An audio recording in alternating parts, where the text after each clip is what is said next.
Bagi saya, pandangan saya, sebagai seorang ahli parlimen, berdasarkan kepada data, berdasarkan kepada bukti. Tadi di awal sesi saya sebutkan tentang jumlah kes pada hari ini lebih daripada 6,000 kes. 6,000, lebih daripada 6,000. Maksudnya, selepas lebih 5 minggu kita ber-PKP 3.0, masuk fasa 1, secara keseluruhan, angka tidak menurun. Angka tidak menurun. Maksudnya apa? Tidak berjaya. Maksudnya apa? Gagal. Ya, jadi dengan full kuasa darurat, dengan seluruh kekuatan agensi, anggota, jentera, dana, sumber, tapi masih gagal. Hint dia, saya rasa, adalah dalam ketidakserasian ataupun ketiadaan penyelarasan objektif di kalangan pemimpin tertinggi dalam kerajaan PN. Dan simbol paling jelas adalah hint yang diberikan oleh Menteri Kanan Pertahanan, Datuk Seri Ismail Sabri, bila dia kata, saya dah tutup pintu depan, ... Ya. Tapi ada pula lain yang buka pintu belakang.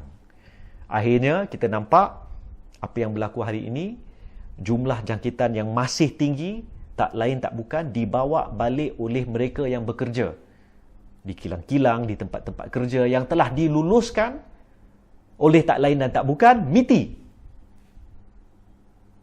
Tapi sampai hati ada seorang menteri tu kata, ni bukan angkara, ni bukan, ni cuma 10% sahaja, 10-15% sahaja. Dia I don't know what world he's living on. The fact of the matter is, kita dah 5 minggu masuk PKP. Dah 470 lebih hari kita berhadapan dengan wabak COVID-19. The government, especially the cabinet, cannot get its act together.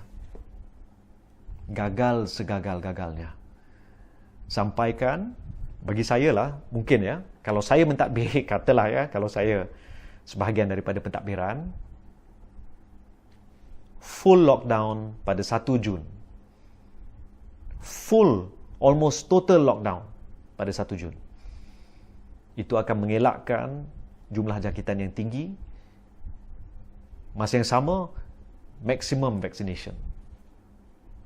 Tapi apa yang berlaku, lockdown, tapi mula-mula Carlsberg buka, ya, kilang arak buka, tapi lepas tu tutup. Lepas tu tengok kasino ada yang buka, tapi lepas tu tutup. Lepas tu kilang-kilang macam-macam yang boleh buka, tapi bila tengok SOP langgar sini sana, ya. Jadi macam-macam masalah. Very difficult lah kerajaan yang ada sekarang ni.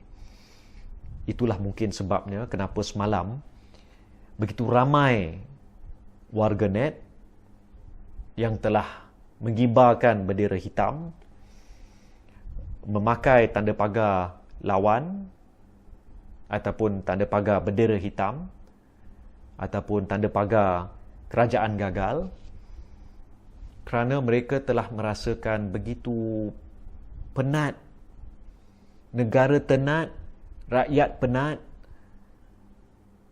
kerajaan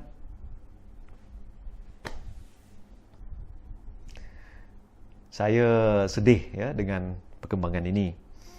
Dan mungkin itulah sebabnya mengapa Duli Yang Maha Mulia Seri Paduka Baginda Yang di-Pertuan Agong pada 16 Jun dan 29 hari bulan Jun telah menzahirkan titah pandangan bahawa Parlimen perlu bersidang secepat mungkin. Bukan September, bukan Oktober, malah kalau boleh bukan Ogos pun. Kalau boleh secepat minggu depan. Selewat-lewatnya minggu terakhir bulan Julai sebelum tamat darurat. Tapi bukan untuk bersidang sia-sia.